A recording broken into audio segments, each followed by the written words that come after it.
Welcome in, Falcons fans. Your boy Bryce Lewis back at it again for more Atlanta Falcons content, and got a special guest with me today. Back again. Hasn't been too long since we last seen this man, Daniel Flick, Sports Illustrated reporter for the Atlanta Falcons. Definitely appreciate you coming back on, man. You were at rookie mini camp this past weekend, so I wanted to bring you on and talk about what you saw, sir. But first, how are you? Man, I'm doing well. Always love hopping on the pod with you, Bryce. Always a pleasure. Appreciate the invite.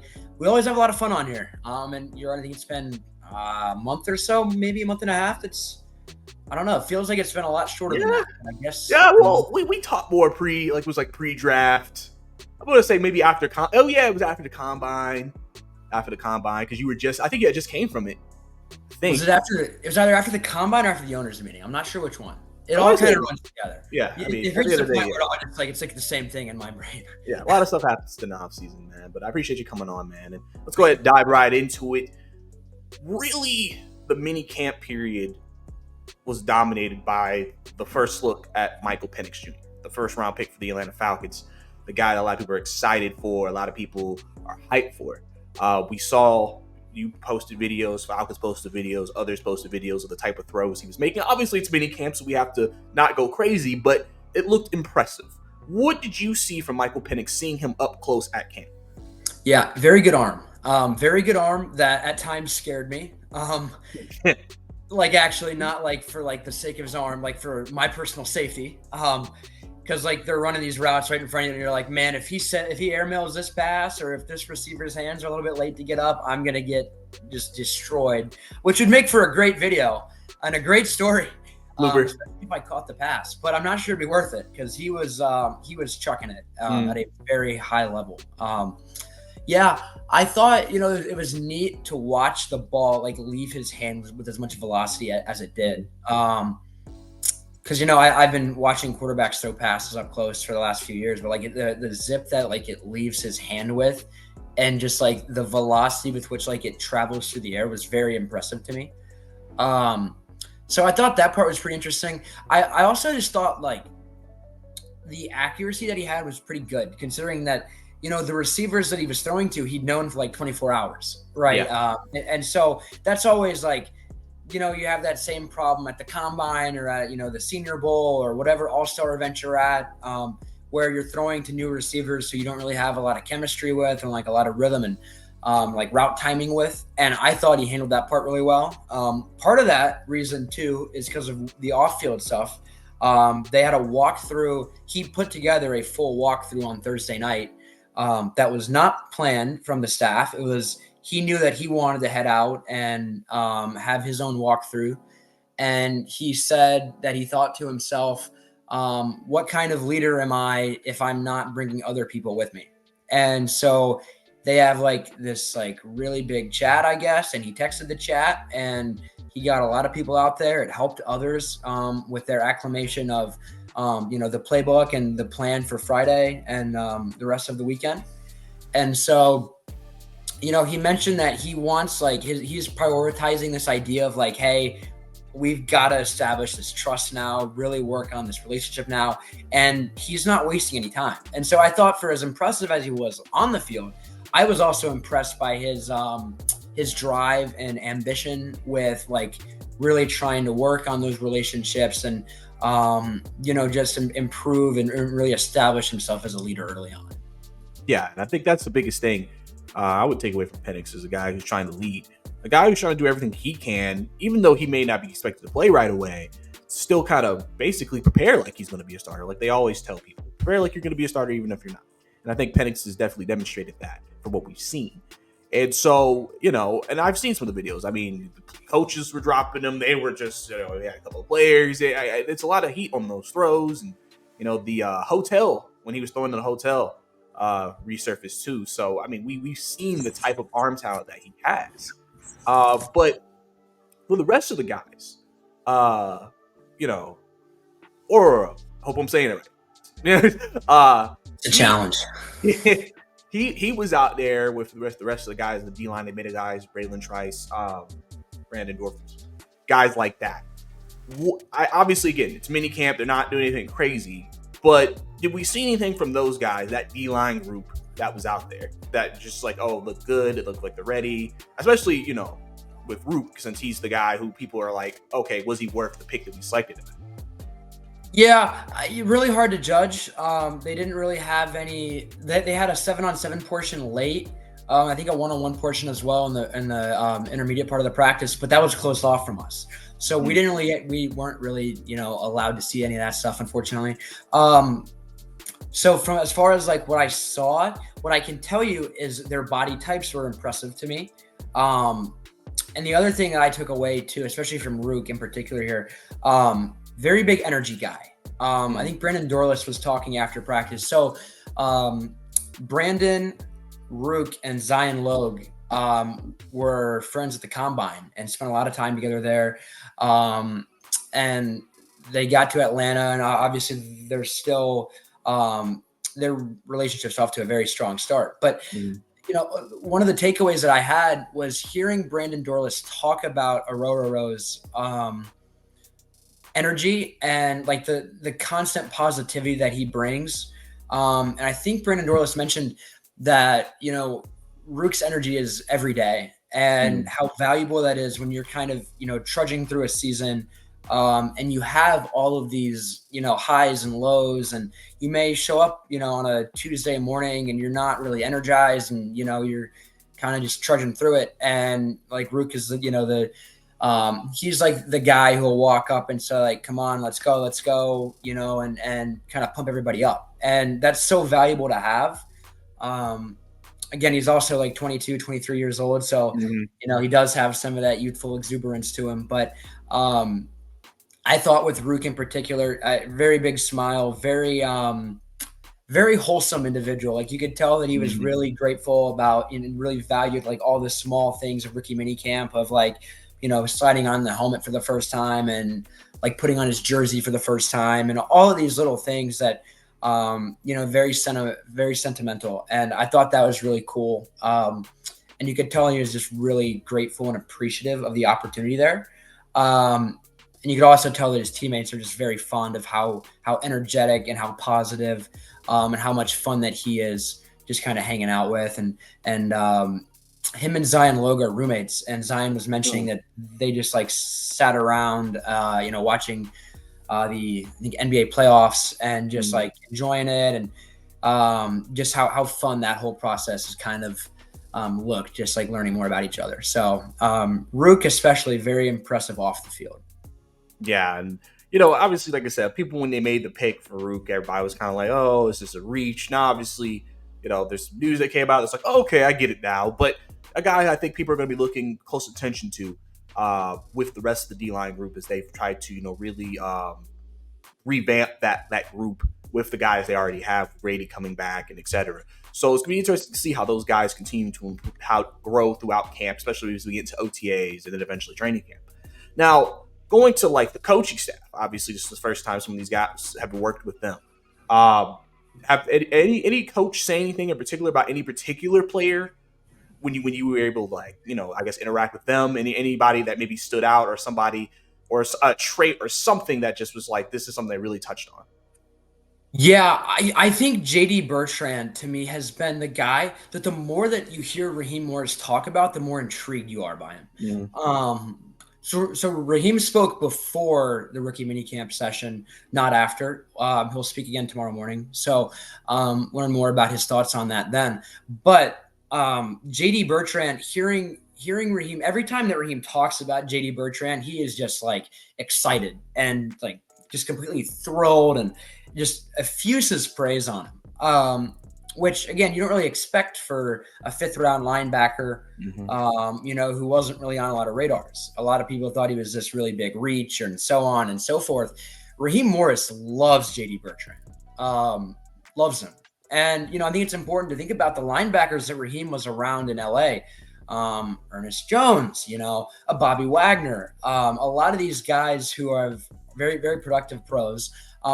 And again, in Atlanta's linebackers room, you have pieces there who are kind of set, right, with Ellis and Anderson and Landman. So you're probably going to linebacker 4 as a rookie with JD Bertrand. But they're so fond of just his effort, his instincts, his passion. Raheem has continuously mentioned that he's, his schedule is like already set. Like a lot of rookies are like so kind of trying to find their routine and their rhythm with everything. Mhm. But JD is like, he's got it figured out, is essentially like what Raheem said about him. And he's like the kind of guy that you may have to like rein back in a little bit throughout this type of setting and not let him, run and hit too much and all of that stuff. So they are like they're very, very fond of JD Bertrand. That was to me one of the rookies who stood out in terms of what they were saying. In terms of like others, I thought a veteran tryout wise, Raheem kind of impromptu mentioned Bradley and I when he was talking about the tryouts, and then of course Atlanta signed him on Saturday. And so I do think there's a level of intrigue there with him where they're kind of like, and interested to see where he goes from here. But I thought with them trying out 4 players among veterans, for Raheem to single out Anai in particular, offered a little bit of a glimpse in my in my brain as far as where or who Raheem is maybe most interested in. And so I think Anai on the veteran side would be one that also kind of jumped out to me, reflecting back on that. Yeah, and I think too, obviously you're trying to fill out your rosters and things like that. That's why they had the veteran tryouts and they were able to get some guys. They like going into it. And then, like I said, with JD, I mean, he's a guy who I think, people are. I feel like I'm seeing more hype the more I see stuff on social. His excitement, just people are wondering, could he take a job? I don't know. Like you said, it's pretty set at the linebacker group, and it's just good to have quality depth behind those guys in case injuries happen and things of that nature. So if that, like Nate Landman was able to take advantage of his opportunity when he had the chance. So it'll be interesting to see how that group also continues to mesh together as we get closer into it. Now, obviously, OTAs and things of that nature are coming up, starting. Veterans are going to be at the facility tomorrow. So I know you're going to be out there covering that. Anybody in particular that maybe you're looking forward to speaking to as they start to roll in? Yeah, I think Kirk Cousins speaks tomorrow. Supposed to, I would imagine. So that'll be his first time since Michael Penix was selected, which will make that particularly interesting.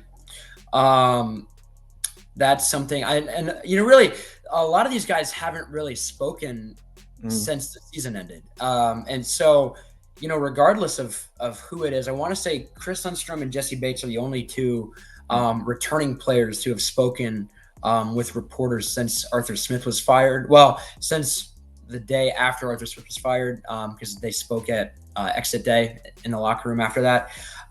So really, as far as like understanding like thoughts on Raheem Morris so far, and Zach Robinson and Jimmy Lake and just all of these, the new coaches at the top, especially with Kirk, just his thoughts on the whole Penix situation and how he plans on approaching that. I'm excited to hear about that.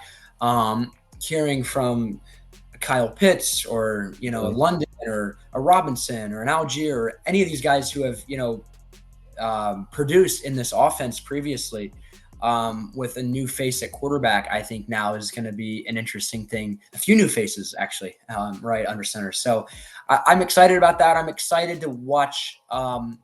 Raheem said that Cousins will be mostly a full go in OTAs because it's not obviously a contact phase and there's nobody, there's not like a live rush. Like he won't have anybody around his feet. So he'll be mostly a full go.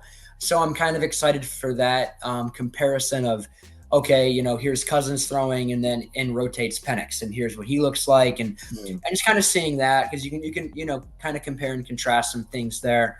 Not that it's relevant for week 1 of 2024 or likely even 2025, but just kind of, I'm curious to see what it looks like.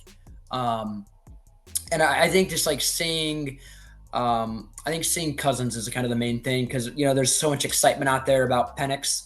I kind of think about it like a boxer in a way where Penix had the chance to throw like, the opening punch, but it's not really a punch because it's like, he's just working and it's, all on the same team and all that. But I think Cousins now has a chance to like head out there and remind people like, hey guys, I'm still the guy. I'm still really good at football. I'm still the $180 million quarterback who's supposed to, lead this team to its first playoff berth in 6 years, and so that's kind of for me what I'm looking forward to seeing.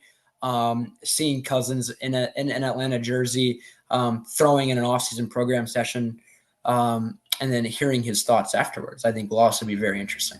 Yeah, for sure. And obviously, it's good that he's able to go full go. I mean, that shows you how his recovery is going. Obviously, he's going to be the guy for the next 2 years to try to lead this team. So it'll be interesting. And I'm sure people may try to blow up, when they throw together, oh, Penix made a good throw, Kurt doesn't, or, vice versa. So already prepared for that on social, already prepared for all of those things to potentially come up and happen. But obviously, good time for these guys, get work together, kind of just build this team going together. This is more of a future question. I know it's early. Obviously, they got signed some veterans, like I said, from the tryouts. Do you get a sense that they are still maybe going to look to acquire a guy in the future? I know some people are still wondering about the cornerback position, this opposite AJ Terrell or opposite Jesse Bates, but it also seems like that they're giving Clark Phillips and Richie Grant every chance to get those jobs. Obviously, it's still early, so they may not even think about that again until training camp. But what do you think about that situation in particular? Yeah, I do think they'll be looking. Obviously, they signed Crookshank a few days ago. A lot of experience at safety. I think corner is an area they'll be looking at, especially I think August will be probably a larger time of their intrigue there and monitoring some cuts around the league and maybe a few available veterans who you wouldn't expect to become available. That to me, I'm not sure we'll get resolution there until July, till August. Once it actually is like camp time and preseason time and you see a little bit more action around the league. I'm also not sure there's really much Atlanta can do right now as far as, adding like legitimate starting caliber corners, which is a problem in its own. And so I think it's kind of a tricky situation to manage, right? Because then you start thinking about adding them in and hoping they can learn a playbook fast enough and all that. And Raheem Morris is very fond of that room. I think a lot of people have kind of missed that and haven't fully grasped that concept yet of like, hey, Raheem actually really likes Clark Phillips. Like he is very fond of Mike Hughes, very fond of Alford, very fond of a lot of the guys who are back there would kind of look at and think like, oh man, like you got to replace that guy. Idea. Raheem was also very quick to point out that Atlanta signed Antonio Hamilton. They signed Kevin King. There's pieces that they've signed that a lot of us would look at and say, oh, that's not really adding a whole lot. Raheem does not look at it that way. And trying to understand it from his perspective, from the team's perspective, I think is important. I do think they'll keep adding. I think that's a spot that they want to add to. As I said, though, I don't think you'll see them actually add to it until more options become available, which I don't think will happen for probably another 3.5 months. So that's kind of a position I would circle entering training camp as like, hey, this is even after, I distinctly remember a few years ago, they signed 2 players like after they made their final round of cuts. And that's one thing that happens a lot that a lot of people forget about. When all these veterans around the league are cut, from that last round that I think Atlanta may look to capitalize on. Yeah. And so, I mean, like I said, I know people are going to continue to discuss it. I know people worry about depth at that position as well, just in case injury does happen. But, obviously, like you said, Raheem's excited. I mean, he seemed very, he's talked about how he thought Richie Grant was better than what he expected. He talked about, he's like, we feel good about the guys we have, like you mentioned. And so it'll be interesting to see how that continues to go and the process continues to go there for them as they, like I said, get ready to implement this new defense under Jimmy Lake and how those things continue to work out and et cetera, et cetera. So we'll have to see. But, obviously, Dave, kind of quick today, nothing too crazy, but I appreciate you coming on, man. Let people know where they can find you. Twitter at @ByDanielFlick. Articles are at si.com/NFL/Falcons. Those have been the 2 primary points for me. Right away, I usually plug all my stories on there, or at least the stories that I personally would read, which actually is not all of the ones that I write. There's some things out there that maybe aren't the most thrilling to read, that I could just easily tweet out. But I do pride myself on offering a variety of Atlanta Falcons content just about every day. Enjoy doing it and enjoy, the small-ish I'd say like faction of readers that I do and I really love having. So appreciate you as always for having me on, Bryce. Always glad to join, and hope to see you in Flowery Branch here in a few months. Hey man, that is the plan, brother. Trying to get out there, man. But I appreciate you, man. And y'all obviously know me, Ricey_2K on Twitter. If y'all want to keep up with me, also if you're watching this, subscribe to the channel, like the video, show some love. Appreciate you guys. It's your boy Bryce Lewis. That's Daniel. See you next time.